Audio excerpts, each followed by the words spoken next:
ইয়া রাসূলুল্লাহ, যে আল্লাহ আপনাকে বন্ধু বানিয়েছেন, যে আল্লাহ আপনাকে হাবিবুল্লাহ বানিয়েছেন, ওই আল্লাহ নিজের হাত দিয়া এখান থেকে একটা রাস্তা করেছেন আরশে মুআল্লা পর্যন্ত, নিজের হাত দিয়া। এই রাস্তায় পৃথিবীর কোন সৃষ্টি যাইতে পারবে না, একমাত্র কেবলমাত্র শুধুমাত্র আপনার জন্য। আমার দায়িত্ব শেষ। এখন আপনি আর আপনার বন্ধু জানে আপনি কেমনে যাবেন, আমাকে মাফ করে দেন। জিবরাইল চলে গেলেন, রাসূল দাঁড়িয়ে আছেন। এবার বলেন তো, মানুষ যখন একা হয় তখন দুঃখের কথা মনে পড়ে, পিছনে লাইফের কথা মনে পড়ে, পড়ে না? যারা প্রবাসে থাকে তাদেরকে জিজ্ঞাসা করবেন, কাজ করে যখন বাসায় এসে ঘুমায় তখন কত মানুষের কথা মনে পড়ে। রাসূলের মনে পড়েছে, আরে কি সম্মান আমার, সব নবীদের ইমামতি করলাম, সব আসমান পার হয়ে আসলাম, জান্নাত দেখলাম, সিদরাতুল মুনতাহা আসলাম, আর সে মুআল্লার রাস্তায় দাঁড়িয়ে আছি। আরে আজকে যদি আমার খাদিজা থাকতো, কত কথা না গিয়ে বলতাম তার সাথে। খাদিজা নাই। এগুলো বলতে বলতে রাসূলের হঠাৎ নজর পড়েছে নিজের পায়ের দিকে। তাকায় দেখেন শরীরের কাপড়গুলো ছেঁড়া, জুতাও ছেঁড়া। আরে ছেঁড়া জুতা নিয়ে আর সে আজিমে আল্লাহর সঙ্গে দেখা করব, লজ্জারও তো একটা ব্যাপার। ছেঁড়া জুতা। নবীজি হঠাৎ মনে পড়েছে মুসা কালিমুল্লাহর কথা। মুসা কালিমুল্লাহ তুর পাহাড়ে আল্লাহর সঙ্গে কথা বলতে গেলেন। আল্লাহ মুসাকে বলছেন, মুসা রে ফাখলানা আলাইকা ইন্নাকা বিল ওয়াদিল মুকদ্দাস তাওয়া। ও মুসা, এটা পবিত্র উপত্যকা তুর সাইনা, জুতা নিয়ে আসা যাবে না, জুতা খুলে তোমাকে আসা লাগবে। আল্লাহ তাআলা মুসাকে জুতা নিয়ে তুর পাহাড়ে উঠতে দিলেন না। আর আমি কেমনে জুতা নিয়ে আল্লাহর আরশে আজিমে যাই? আমার মুসলমান বন্ধুগণ, এবার নবীজি চিন্তায় পড়ে গেলেন, আজকে আমার কেউ নাই, আমার মা নাই, আমার বাবা নাই, আমার একটা ভাই নাই, আমার স্ত্রীও নাই, আমার চাচাও নাই, মক্কায় কেউ থাকতে দিবে না, গ্রামে গেলে মানুষ আমাকে আঘাত করবে। তায়েফে নানার বাড়িতে এসেছি, নানার বাড়ির মানুষ আমাকে আঘাত করেছে, কোথায় যাই, কোথায় থাকি? আল্লাহ আমাকে বলেছেন ওয়ারাফা'না লাকা যিকরাক, আমাকে সম্মান দিয়েছেন। কোথায় সম্মান? মানুষ আমাকে পিটায়, মানুষ আমাকে রক্তাক্ত করে, আমার রাত্রবেলা থাকবার জায়গা নাই, আমার কোথায় সম্মান? কথাগুলো দিলের ভিতরে নিয়ে আমার নবী চাচাতো বোন উম্মে হানির বাড়িতে গেলেন। উম্মে হানি কি গিয়ে বলছেন, শোনো, তোমার বাড়িতে কি আজকের রাত্রে আমাকে থাকতে দেওয়া যায়? উম্মে হানি বলছেন, ভাই রে, পাশের রুমে তুমি থাকতে পারো। যেই নবীর শরীরে মশা মাছি বসাকে আল্লাহ হারাম করেছে, সেই নবীর শরীরে তায়েফের মানুষ আঘাত করেছে। বাইরে তো আঘাত করেছে। একদিন আমাদের মা আয়েশা সিদ্দিকা রাদিয়াল্লাহু তাআলা আনহা বিশ্বনবীকে গোসল করাচ্ছেন, চোখের পানি ছেড়ে কান্না করে বলছেন, স্বামী আমার, আপনার মনে হয় জীবনে কোনোদিন বসন্ত রোগ হয়েছে? আমার নবী বলছেন, না রে। আয়েশা বলছেন, ইয়া রাসূলুল্লাহ, আপনার পিঠে কালো কালো বসন্তের বড় বড় দাগ দেখা যায়। আমার নবী চোখের পানি ছেড়ে ডাক দিয়ে বলছেন, আয়েশা, বসন্তের কালো দাগ না, তায়েফে কালিমার দাওয়াত নিয়ে গিয়েছি, তায়েফের মানুষ আমাকে পাথর দিয়ে আঘাত করেছে, আঘাতগুলো গিয়েছে, দাগ এখনো মিটে নাই। কিয়ামতের দিনে আল্লাহকে দেখাবো, আল্লাহ তাআলা তোমার বন্ধু হাবিবুল্লাহ তোমার দিনের জন্য কত মাইর খাইছে, তুমি একটু দেখো। ও আয়েশা, এগুলো দেখাই আমি আমার উম্মতকে বাঁচাতে চাই। বিশ্বনবী গভীর রজনীতে উম্মে হানির ঘরে শুয়ে আছে, গোটা বডিতে ব্যথা। আহারে, মানুষ কেমনে আমাকে আঘাত করলো? মনে পড়েছে আল্লাহ বলছেন, ওয়ারাফা'না লাকা যিকরাক, আল্লাহ বলছেন, আল্লাযী আনকাযা যাহরাক, আমার কষ্ট দূর করছেন, খাদিজাকে বিয়ের মাধ্যমে, খাদিজার সম্পদের মাধ্যমে। আজকে খাদিজাও নাই, খাদিজার সম্পদও নাই, চাচাও নাই, কষ্ট কমছে না বাড়ছে? বলেন না। আল্লাহ বলছেন কষ্ট কমাইছেন, এখন তো কষ্ট বাড়ছে। আল্লাহ বলছেন ইজ্জত দিছেন, পিটাইলে ইজ্জত থাকলো না গেল? কোনটাই তো মিলেন। এবার আমার নবী চোখের পানি ছেড়ে ছেড়ে কান্না করেন। আল্লাহ ডাক দিয়ে বলছেন, জিবরাইল, আমার বন্ধু মেহানির ঘরে চোখের পানি ছেড়ে দিয়েছে। বন্ধুর চোখের পানি সহ্য হয় না রে জিবরাইল। আমার বন্ধুকে বলেছিলাম সম্মান দিয়েছি, সম্মান বুঝতে পারেন নাই। তাইফে আঘাত করেছে, খাদিজা নাই, চাচাও নাই, বড় কষ্ট পেয়েছেন। যাও এই মুহূর্তে পৌঁছে যাও, আমার পরে যেই সম্মান, ওই সম্মানটুকুন বুঝাইয়া দাও। সুবহানাল্লাহ পড়েন, আরো জোরে পড়েন। জিবরিল আমিন পৌঁছে গেলেন, আমার নবীকে ঘুম থেকে উঠালেন, কাবা চত্বরে নিয়ে গেলেন, হাতিমে কাবায় নিয়ে গেলেন। হাতিমে কাবায় নিয়ে আমার নবীকে শোয়া দিলেন। শোয়া আমার নবীর বুকটা কেটে ফেললেন।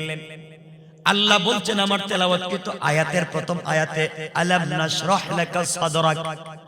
বন্ধু, আমি কি তোমার সিনাকে বিদীর্ণ করে নাই, সিনা চাক করি নাই? আমার নবীর বুক কেটে দেওয়া হলো। কি যেন বের করা হলো? জমজমের পানি দিয়ে ধুইয়া আমার ভিতরে ফিটিং করে দেওয়া হলো। বিশ্ব নবী বলেন, আমি দেখলাম জিবরিল আমিন জান্নাতুল ফিরদাউস থেকে সোনার প্রস্তরিত করে কি নিয়ে আসছেন, ওটা খুলে আমার ভিতরে ধুইয়া মুইচা ইলম এবং হিকমত দিয়ে ভরপুর করে দিয়েছে। আমার ভিতরটা কেটে পরিষ্কার করে ইলম এবং হিকমত যখন দেওয়া হয়েছে, তখন আমার ভিতরে যে তায়েফের কষ্ট ছিল চলে গেল। এবার আমি জিবরিল আমিনকে বললাম, কি করলেন? জিবরিল আমিন বলতেন, ইয়া রাসূলুল্লাহ, আপনি চলেন, আপনাকে নিয়ে আরেক জায়গায় যাব। এবার জিবরাইলকে বিশ্বনবী বলছেন, ও জিবরাইল, কোথায় নিয়ে যাব? পয়গম্বরে আরবি, আপনাকে আল্লাহ সম্মান দিয়েছে, আপনি এনাকে সম্মান বুঝেন নাই, সম্মান পান নাই। আল্লাহ আপনাকে সম্মান দিতে চান, চলেন। পৃথিবীতেই সম্মান আল্লাহ কাউকে দেন নাই। আপনি কষ্ট পেয়েছেন, আঘাত পেয়েছেন, আল্লাহ বলছেন কষ্টের পরে সুখ আছে। এরপর আল্লাহ বলবেন, ইন্না মাআল উসরি ইউসরা। কষ্টের পরে সুখ আছে না নাই? কথা বলেন। আগো বিশ্ব নবী, সকল কষ্টের পরে সুখ আছে। আপনাকে নিয়ে যেতে চাই। জিবরিল আমিন বিশ্ব নবীকে নিয়ে চললেন বাইতুল মুকাদ্দাসের দিকে। বাইতুল মুকাদ্দাস পৌঁছে গেলেন। ওখানে আগে আল্লাহ তাআলা আদম থেকে নিয়ে ঈসা নবী পর্যন্ত যত পয়গম্বর ছিলেন, সকল পয়গম্বরদেরকে একত্রিত করে রেখে দিয়েছেন। নবীজি পৌঁছে গেলেন। আবার 2 রাকাত নামাজ পড়াতে হবে। কে পড়াবেন? কেউ ডাক দিয়ে বলেছেন, আদমু সফিউল্লাহ, আদম আপনি আমাদের বাবা, আপনি 2 রাকাত নামাজ পড়ান। কেউ ডাক দিয়ে বলেছেন, ইব্রাহিম খলিলুল্লাহ, ইব্রাহিম আপনি খলিল, আপনি 2 রাকাত সালাত পড়ান। কেউ বলেছেন মুসা কালিমুল্লাহ, আজকের দিনে আপনি 2 রাকাত নামাজ পড়ান। কেউ বলেছেন ঈসা রূহুল্লাহ, আপনি 2 রাকাত নামাজ পড়ান। কে নামাজ পড়াবেন? আল্লাহ ডাক দিয়ে জিবরাইলকে বলেন, জিবরাইল রে, আমার পরে আমার নবীর সম্মান দিতে চাই, আমার বন্ধুকে সম্মান এই মুহূর্তে দিতে চাই। আদম থেকে ঈসা নবী পর্যন্ত সকল নবী হবেন মুক্তাদি আর মুসাল্লি, আর আমার বিশ্ব নবী হবেন আজকের ইমাম। আল্লাহু আকবার বলেন, আল্লাহু আকবার। ইমামুল আইম্মা, ইমামুল মুরসালিন, ইমামুল আম্বিয়া ওয়ার রাসূল, সকল নবীদের ইমাম, সকল রাসূলদের ইমাম। ও জিবরাইল, আল্লাহ আমাকে সম্মান দিচ্ছেন সব থেকে বেশি। কোন সুবহান। সালাম, নামাজ পড়ালেন। আমরা সংক্ষেপ করে করে বলবো। নামাজ শেষ, সকল নবীরা যার যার মতো করে চলে গেলেন। নবীজি এবার মুস্কি মুস্কি হাসতেছেন। জিবরাইল বলছেন, ইয়া রাসূলুল্লাহ, হাসতেছেন কেন? জিবরাইল হাসতেছি, ওই যে একটু আগে রাতে মনে পড়ছিল আল্লাহ আমারে কি সম্মান দিল, শুধু মাইর খাই, পিটায় মানুষ।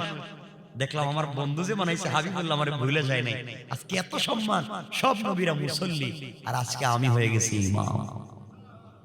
সুবহানাল্লাহ একটু জোরে বলুন, আরেকটা আওয়াজ করে পড়েন সুবহানাল্লাহ। আপনারা আসতে বললে তো ওয়াজি বাদ দিয়ে দিই। জিবরাইল বলছেন ওগো রাসূল, সম্মান শেষ না, সম্মান মাত্র শুরু। এখন কি করা লাগবে জিবরাইল? এখন যে আল্লাহ আপনাকে হাবিব বানিয়েছেন, যে আল্লাহ আপনাকে বন্ধু বানিয়েছেন, এই আল্লাহ আপনার জন্য অপেক্ষা করতেছেন আপনার সঙ্গে দেখা করতে। প্রেমিক তো তার প্রেমিকের সঙ্গে দেখা করতে চায়, প্রেমিক তার প্রেমিকের সঙ্গে দেখা করবার জন্য কত অর্নামেন্টস, জুয়েলারি, স্টাইলিস্ট, ফ্যাশন করে। জিবরাইল, আমি কি করব এখানে? রাসূল, আপনি জানেন না যে আল্লাহ আপনাকে সৃষ্টি করেছেন, আরশ, কুরসি, লৌহ কলম যা বানাইছেন সব আপনার নাম দিয়ে ডিজাইন করেছেন। সুবহানাল্লাহ। আজকে আপনাকে সে সম্মান দিতে চায়। চলো, কোথায় নিয়ে যাবা? আল্লাহ কোথায় আছেন? আমার সাথে চলেন, আপনাকে নিয়ে যাই। সুবহানাল্লাহ বলেন। আবার বন্ধুগণ, বিশ্বনবী উঠতে লাগলেন উপরের দিকে। প্রথম আসমানে পৌঁছে গেলেন। জিবরিল আমিন দরজা ডাক দিয়ে বলেন, কে আছো? দরজা খুলে দাও। আওয়াজ আসলো, ও জিবরাইল, আসমানের প্রথম দরওয়াজা, গেট খুলে দেওয়া যাবে না। আল্লাহ নিষেধ করে দিয়েছেন, খুলে দেওয়া যাবে না। কেন খুলবা না বলো? ও জিবরাইল, আল্লাহ রাব্বুল ইজ্জত ওয়াল জালাল আসমানের প্রথম দরওয়াজা থেকে আরশে মুআল্লা পর্যন্ত জান্নাতুল ফিরদাউস হইয়া গোটা আরশকে ডিজাইন করেছেন। আসমানের প্রথম দরওয়াজা লাল গালিচা বিছিয়ে রেখেছেন, সুন্দর করে জান্নাতুল ফিরদাউস থেকে কাঁচা ফুল ছিটিয়ে দিয়েছেন, জান্নাতের ঝাড়বাতিগুলো লাগিয়ে দিয়েছেন। এই দরওয়াজা খুলে দেওয়া যাবে না। এই দরওয়াজা দিয়ে তার বন্ধু হাবিবুল্লাহ বিশ্ব নবী আল্লাহর সঙ্গে দেখা করতে যাবেন, আপনার জন্য খুলে দেওয়া যাবে না। জিবরাইল বলছেন, ও ফেরেশতারা, আল্লাহ রাব্বুল ইজ্জত ওয়াল জালাল যার জন্য এত কিছু করেছে সেই বিশ্ব নবী আমার সাথে আছে, দরজা খুলে দাও। নবীজি উঠলেন। সম্মান কমছে না বাড়তেছে? আরে আসমানে লাল গালিচা দেওয়া হচ্ছে। নবীজি আসমানের প্রথম দরজায় গেলেন। যখন ঘুম থেকে উঠেন তখন কি হাসছিলেন না কাঁদছিলেন? কথা বলেন না কেন? কাঁদছিলেন, কান্না করছিলেন, এখন গিয়েছেন ওখানে। প্রথম আসমানে যাওয়ার পরে হাসতেছেন। জিবরাইল বলছেন, ইয়া রাসূলুল্লাহ, আপনি হাসতেছেন কেন? জিবরাইল, দিকে আসো, আল্লাহ যে আমাকে এত ভালোবাসে জানতাম না। এই দেখো না, প্রথম আসমানের গেট, যেখানে তার নাম, পাশে আমার নাম। আল্লাহু আকবার। জিবরাইল, এই যে ডিজাইনটা বাতির ডিজাইন, এই বাতির ডিজাইনটা মনে হয় মুহাম্মদ নাম দিয়ে আল্লাহ তৈরি করেছেন। আল্লাহু আকবার। ওয়া রাফা'না লাকা যিকরাক, বন্ধু সম্মান দিয়েছি। জিবরাইল বলছেন, ইয়া রাসূলুল্লাহ, এখানে দাঁড়ায় থাকলে হবে না, আর সামনে চলেন। বন্ধু বন্ধুর জন্য কি করতে পারে একটু সামনে আসেন। আর আমাদের দেশের বন্ধু, এক বন্ধুরে খাওয়াইয়া রাত্রবেলা বুড়িগঙ্গার পাড়ে নিয়ে তোরা সাইজ করবে, ঠিক কিনা বলেন? এ হচ্ছে বন্ধুর কাজ। আর আল্লাহ বিশ্বনবীর সঙ্গে বন্ধুত্ব করে নিয়ে গেলেন। প্রথম আসমান, দ্বিতীয় আসমান পার হয়ে হয়ে চলে গেছে জান্নাতে। কোথায় গেছে? জান্নাত। জান্নাতের রাসূলকে শুনেন, জান্নাতের ভিতরে কে হাঁটতেছে, হাঁটে। নবীজি বলেন, জিবরাইল, একই আমার আগে কি কেউ জান্নাতে আসছে? ইয়া রাসূলুল্লাহ, না তো, আপনি তো প্রথম আসছেন। কেন? তুমি শুনো না কে জান্নাতে আমার আগে আগে হাঁটতেছে? ইয়া রাসূলুল্লাহ, আপনি দেখেন না কে হাঁটে। নবীজি কানটা লাগালেন, কান লাগায়া শুনেন, দুনিয়ার আর কেউ না, রাসূলের কালো সাহাবী, ইথিওপিয়া বাড়ি, যার কোনো ডাইস নাই, যার চিপাটা কাটা, সে তো খড়বের সুতার আওয়াজ শোনা যায়, এটা তোমার বেলালের পায়ের আওয়াজ শোনা যায়। সুবহানাল্লাহ। জিবরাইল, বেলালের আওয়াজ কেবল জান্নাতে আমার আগে আসে, আমি জানি না, আপনার আল্লাহকে জিজ্ঞাসা করেন। আল্লাহ বলছেন, বিশ্বনবী, যে বেলাল আপনাকে বলেনি, বেলাল আমাকে বলেন, বেলাল আমাকে বলেছে আল্লাহ তোমার জন্য আমি এত কষ্ট পেয়েছি, আর রাসূলকে একা আমি কোথাও, আমি রাসূল ছাড়া একা থাকতে চাই না, তিনি যেখানে আমি ওখানে থাকতে চাই। বেলালের এই কথাকে আমি কবুল করেছি। ইয়া রাসূলুল্লাহ আপনি দুনিয়ার সবাইকে ফাঁকি দিয়ে আসতে পারেন, সবাইকে ফাঁকি দিয়েছেন, কেউ জানে নাই আপনি কোথায় আসছেন, কিন্তু বেলালকে ফাঁকি দিতে পারবেন না। আপনি আসার আগে আগে আমি বেলালের পায়ের আওয়াজকে জান্নাতে রেকর্ড করে রেখে দিয়েছি। আরেকটু সামনে গেলেন জান্নাতুল ফিরদাউস, গিয়ে শুনুন কোরআনের তেলাওয়াত শুনুন। আখরাজান নাসাই মিন তরিক যুহরি আন উরওয়াতা আন আয়েশা রাদিয়াল্লাহু তাআলা আনহা قالت قال رسول الله صلى الله عليه وسلم دخلت الجنة فسمعت قراءة فقلت من هذا فقيل حارثة بن النعمان فقال رسول الله صلى الله عليه وسلم كذلك البر وكان بر بأمه। লম্বা হাদিস। রাসূল গিয়ে শুনলেন জান্নাতে চমৎকার কণ্ঠে কোরআন শরীফ পড়া হচ্ছে, তেলাওয়াত হচ্ছে। সুবহানাল্লাহ বলুন। নবীজি বলেন জিবরাইল এখন তেলাওয়াত করে কে? ইয়া রাসূলুল্লাহ আমি জানি না, আপনি শুনেন। নবীজি কান লাগায়া শুনেন। এটা তো নিজেরই সাহাবী, গরিব, ক্ষেত খামারে কাজ করে, পিচ্চি একটা ছেলে, নাম হারিসা ইবনে নোমান। ও জিবরাইল, তো হারিসা ইবনে নোমানের আওয়াজ শুনি। আর আওয়াজ কেমনে আসলো? ইয়া রাসূলুল্লাহ হারিসা গতকালকে মায়ের খিদমত করেছে, মাকে এক গ্লাস পানি দিয়েছে, মায়ের চুলগুলো আছড়াইয়া দিয়েছে, মা খুশি হয়ে আল্লাহর কাছে দোয়া করেছে। আল্লাহ খুশি হইয়া এই হারিসা দুনিয়া জীবিত থাকা অবস্থায় তার কোরআনের তেলাওয়াতকে জান্নাতে রেকর্ড করে রেখে দিয়েছে। আল্লাহু আকবার বলেন, আল্লাহু আকবার। দিন কান নবীজি দেখলেন, জান্নাতে গেলেন। জিবরাইল বলেন এটা আবু বকরের বাড়ি, এটা ওমরের, এটা উসমানের। বলতেছেন জিবরাইল এটা আবু বকরের বাড়ি, এটা ওমরের, বইলা বলে হাঁটতেছেন। পিছন দিকে তাকায় দেখেন রাসূল নাই। আমি এতক্ষণ কারে বললাম? রাসূল ওই পিছনে জান্নাতুল ফিরদাউসের গেটে দাঁড়ায় আছে। জিবরাইলকে ডাক দিয়ে বলছেন ও জিবরাইল এদিকে আসো। ইয়া রাসূলুল্লাহ কি হয়েছে? আচ্ছা বলো তো, আমি কি একা পাগল হইছি? আল্লাহ আমার এত ভালোবাসা জানতাম না। দেখো না জান্নাতের গেটটা দেখো, জান্নাতের গেটে যে বাতিগুলো জ্বলতেছে সব তো আবার নাম দিয়ে ডিজাইন করা। সুবহানাল্লাহ বলেন, জোরে বলেন সুবহানাল্লাহ। আল্লাহ বলছেন বন্ধু তুমি শুধু এই নামগুলো দেখলা, পুরো জান্নাতের যে ডিজাইন করেছি, স্ট্রাকচার তৈরি করেছি, স্ট্রাকচারই আপনার নাম। নবীজি আবার যাইতে যাইতে চলে গেলেন সিদরাতুল মুনতাহা, জাহান্নামে গেছে, ইসরাফিলের সঙ্গে দেখা করছেন, এগুলো বলবো না। সিদরাতুল মুনতাহায় পৌঁছে গেলেন। এবার সিদরাতুল মুনতাহা, সিদরাতুল কুল গাছ, বড়ই গাছ। নবীজি বড়ই গাছের নিচে গেলেন, হাসতেছেন, দাঁতের অগ্রভাগ বের হয়ে গেল। জিবরাইল বলেন কেন হাসেন? বড়ই গাছ এক একটা বড়ই 10 থেকে 70 মণ ওজনের এক একটা বড়ই। বড়ই গাছের পাতা হাতির কানের মতো বড়। নবীজি পাতায় হাত দিয়ে হাসতেছেন। জিবরাইল বলতেন হাসেন কেন? ও জিবরাইল এই জন্য হাসি, আল্লাহ গাছের পাতায় দেখে তো তাকাইয়া দেখো, গাছের প্রত্যেকটা পাতায় এক সাইডে আমার নাম, অপর সাইডে আল্লাহর নাম। আল্লাহু আকবার। ওয়ারাফা'না লাকা যিকরাক, সম্মান দিয়েছেন কে? আরো জোরে বলেন কে?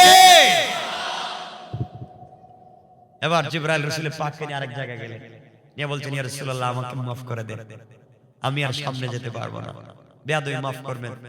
এই যে আমার পাসপোর্ট আছে, পাসপোর্টে ভিসা আছে, ভিসার মেয়াদ আছে, কিন্তু এখন আপনি যে রাস্তা দিয়ে যাবেন এই রোড পারমিট আমার কাছে নাই, আপনি একা যান, আমি এখানে থাইকা গেলাম।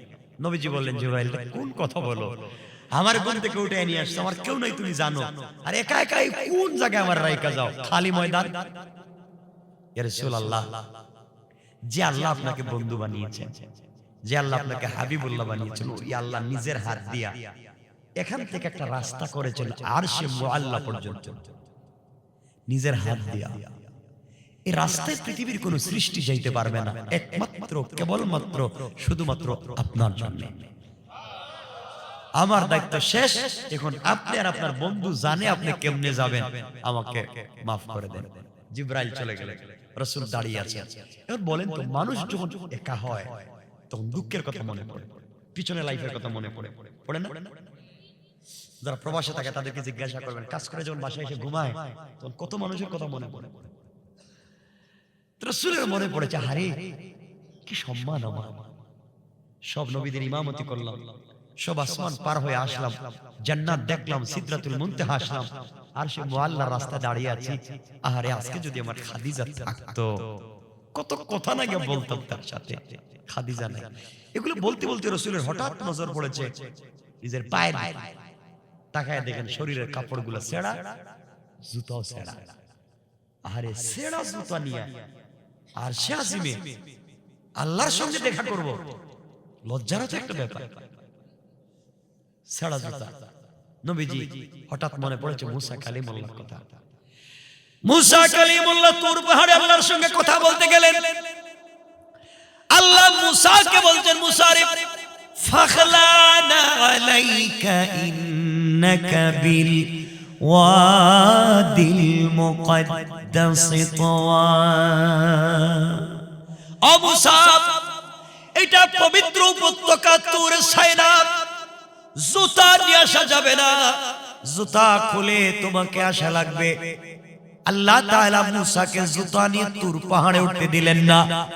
আর আমি কেমনে জুতা নিয়ে আল্লাহর আরশে আজিমে যাই?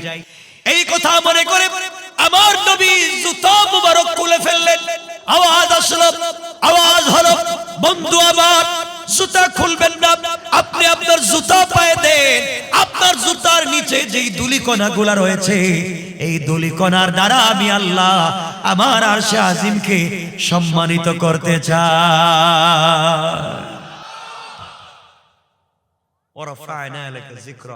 বন্ধু, তোমার শুধু সম্মান দেই নাই, তোমার জুতার নিচে যে বালি আছে, এই বালিরও সম্মান দিয়েছি। আল্লাহু আকবার।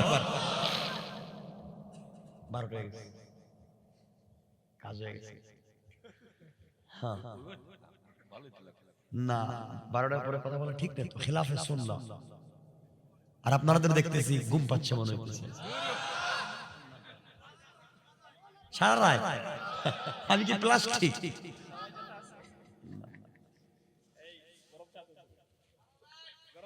হ্যাঁ, সারা রাত ঠিক আছে ইনশাআল্লাহ, ঠিক আছে। এবারে মাত্র আসলাম আমরা সিদরাতুল মুনতাহায় থেকে, এখন আরশে আজিমে যাই নাই। রাসূল দাঁড়িয়ে আছেন জুতা নিয়ে। সংক্ষেপ করে বলি, রাসূল আরশে আজিমে গেছে। এখানে তিনটা ব্যাখ্যা, আমি তিনটা ব্যাখ্যা দেওয়ার তোর জন্য আসিনি, একটা ব্যাখ্যা দেব। কোরআন আল্লাহ বলেন ফাকাবা কাউসাইনি আও আদনা, ধনুককে বাঁকা করলে যত কাছে আসে, আল্লাহ এবং তার রাসূল তত কাছাকাছি বসে কথা বলেছেন। সুবহানাল্লাহ বলেন না? আল্লাহর কাছে গেছে, সামনাসামনি বসছেন দুজন, কথা বলতেছেন। তো নবীজি হাসতেছেন। আল্লাহ বলছেন, বন্ধু হাসতেছো কেন? আল্লাহ, জান্নাত দেখলাম, জাহান্নাম দেখলাম, সকল আসমান দেখলাম, সব আমার নাম দিয়ে ডিজাইন করেছে। তোমার আরশে আজিম আয়েশা দেখি, তুমি যে চেয়ার, তোমার আরশে আজিমের পিলার, তোমার যে ডিজাইন, সব জায়গায় দেখি শুধু আমার নাম লেখা। ব্যাপারটা কি? বন্ধু বুঝো না তো, যে যারে ভালোবাসে সে সব জায়গায় তার নাম লেখে। এটা মনে বুঝেন না আপনারা? এই যুবকরা বুঝতে পারেন নাকি? যে যাকে ভালোবাসে সব জায়গায় তার নাম লেখে, ঠিক? কেমনে বুঝলাম? কেমনে বুঝলাম? মানে হাত কেটেও লেখে, জ্বালাইও লেখে, ঠিক কিনা বলেন? আল্লাহ বলছেন, ও বন্ধু, তোমাকে আমি এত ভালোবাসি, আমার আরশে আজিমকে পুরো ডিজাইন করেছি তোমার নাম দিয়ে। আল্লাহু আকবার। তোমাকে এত ভালোবাসি। নবীজি কথা বলতেছেন আল্লাহর সঙ্গে। তো আল্লাহ বলছেন, বন্ধু তুমি যে আইলা, তুমি যে আমার কাছে আসলা, আমি জানতে চাই, বন্ধু বন্ধুর বাড়িতে গেলে খালি হাতে যায় না কিছু নিয়ে যায়? রোহিতপুরের মানুষ মনে কিছু নেয় না, বন্ধু খালি হাতে যায় নাকি?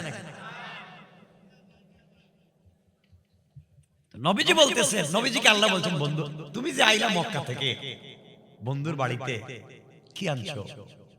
পটেটো আনছো, চিপস, কুরমা পোলাও কিছু আনছো, না খালি হাত? নবীজি বলছেন, আল্লাহ আমাকে আপনি বোকা পাইছেন? খালি হাতে আইবো কেন? হাদিয়া আনছি তো। সুবহানাল্লাহ বলেন না? আল্লাহ বলেন, দেও তো হাদিয়াটা কি?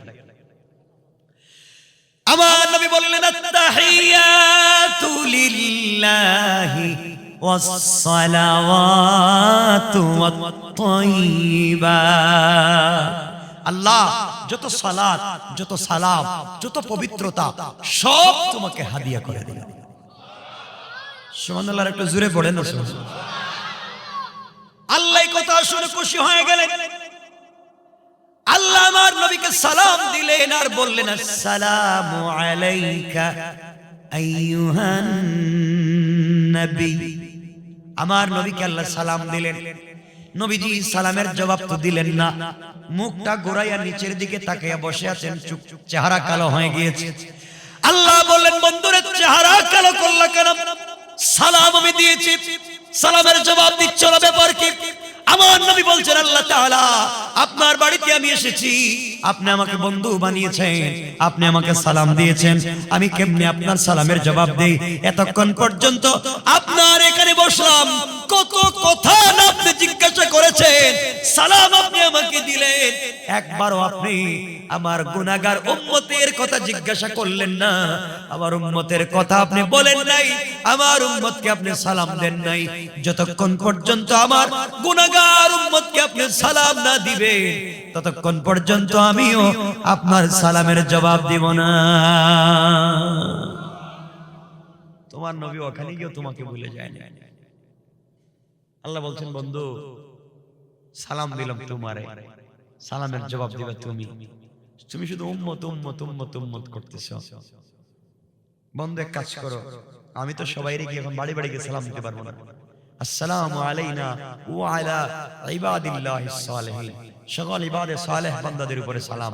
নবীজি কইতা মানি না। কেমনে মানেন না? আমারে সরাসরি সালাম দিছেন, আর আমার উম্মত ওই পূর্ব শরীস, হ্যাঁ 1400 বছর পরে হেরা কই সালাম পাইল? আমার উম্মতকে সরাসরি সালাম দিবেন। আল্লাহ বলেন, তাইলে এখন বাড়ি বাড়ি যাওয়া লাগবে, দেশে দেশে যাওয়া লাগবে? আপনি কেমনে যাবেন, কেমনে দিবেন তা আমি জানি না, তবে উম্মতকে সালাম না দেওয়া পর্যন্ত আমিও কিন্তু আপনার সালামের জবাব দিচ্ছি না। সুবহানাল্লাহ বললাম। বন্ধু যদি ক্লোজ বন্ধু হয় আর কিছু যদি চায়, বন্ধু দেখবেন সবকিছু খুইলেও দিতে চায়, ঠিক না? আল্লাহ বলেন, বন্ধু যাও, তোমার উম্মতকে আমি সালাম দিলাম, সবাই রে সালাম। মানি না, সরাসরি সামনাসামনি। সামনাসামনি কেমনে দিব? তুমি কোথায়, এরা কোথায়, আর আমি কোথায়? আপনি বলেন না, সামনাসামনি দেওয়া লাগবে। আমার উম্মতকে আপনি সালাম দিলেন। আল্লাহ বলেন, বন্ধু তাহলে কথা দিলাম, তোমাকে নিয়ে আসছে দুনিয়া থেকে, কষ্ট দিতে চাই না, বহুত ভালোবাসি তোমাকে, তোমার কথা ফেলে দিতে পারি না, তোমার উম্মতকে আমি সালামের ওয়াদা দিলাম। কেমনে দিলেন? কোন ও বন্ধু, কিয়ামতের দিনে হিসাব নিকাশের পরে জাহান্নামীরা যখন জাহান্নামে, জান্নাতীরা যখন জান্নাতে, তখন আমি আল্লাহ দারুস সালাম একটা প্রোগ্রাম করব। এই প্রোগ্রামে হামদে বারি তাআলা পরিবেশন করার জন্য দাওয়াত করব ইসরাফিলকে, বিশেষ অতিথি হিসেবে দাওয়াত করব দাউদ আলাইহিস সালামকে, প্রধান অতিথি হিসেবে দাওয়াত করব তোমাকে, সভাপতিত্ব করব আমি। আল্লাহু আকবার, জোরে কন্যা। আর এই প্রোগ্রামে তোমার উম্মতদেরকে বসার জন্য এক একটা চেয়ার দিব, হীরা জবরদস্ত ইয়াকুত মণি মুক্তা পাথর দিয়ে তৈরি করা এক একটা চেয়ার, জমিন থেকে আসমান পর্যন্ত উঁচা, এক একটা চেয়ারে তোমার উম্মতেরা বসা থাকবে, আর আমি দাঁড়াইয়া দাঁড়াইয়া সালাম দেওয়ার ওয়াদা দিলাম। সুবহানাল্লাহ, আর একটু জোরে করুন। নবীজি সালাম আদায় করছে জান্নাতে। নবীজি বলছেন, আল্লাহ ঠিক আছে আপনি সালাম দিবেন, এটা মানি, কিন্তু দলিল প্রমাণ কই? আল্লাহ বলছেন, বন্ধু তুমি বিশ্বাস করো না আমি যে সালাম দেব? আল্লাহ বিশ্বাস করি, ওয়ালাকিল ইয়াতমাইন্না কলবি, অন্তরে শান্তি পাইতেছি। এটা প্রমাণ দেন না, প্রমাণটা কেমনে দিব? লিখিত। সুবহানাল্লাহ বললেন, কেমনে প্রমাণ? লিখিত। লিখিত প্রমাণ লাগবে? হ্যাঁ লিখিত। আবার আল্লাহ আমার নবীকে খুশি করবার জন্য বলেন, বন্ধুরে শোনো, আমি আল্লাহ তোমার উম্মতকে সালাম দিব, জান্নাতের ভিতরে দারুস সালাম নামক জান্নাতে দাঁড়ায়া সালাম দিব, লিখিত প্রমাণ দিলাম। শুনে রাখো, আল্লাহ বললেন, তাহিয়াতুহুম ইয়াউমা ইয়ালকাউনাহু সালাম। আল্লাহ জানায়া দিলেন, বন্ধুরা জান্নাতুল ফিরদাউসের ভিতরে দারুস সালাম নামক জান্নাতে তোমার উম্মতের সঙ্গে আমার যখন দেখা হবে, তখন আমি আল্লাহ তোমার উম্মতকে সর্বপ্রথম সালাম দেওয়ার ওয়াদা দিলাম। সুবহানাল্লাহ, আল্লাহু আকবার।